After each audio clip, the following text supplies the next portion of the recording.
हे आहे पुण्यातील 1500 वर्षे सर्वात जुने पाताळेश्वर शिव मंदिर।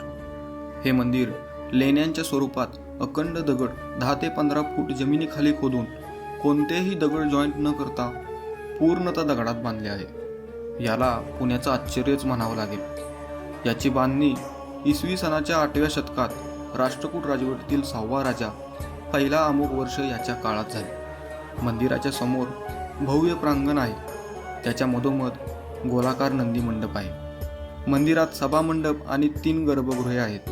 बाजूच्या 2 गर्भगृहात गणेश आणि पार्वती या देवतांच्या मूर्त्या आहेत। मधल्या गर्भगृहात शिवलिंग आहे। गर्भगृहांना अखंड दगडामध्येच प्रदक्षिणा मार्ग आहे।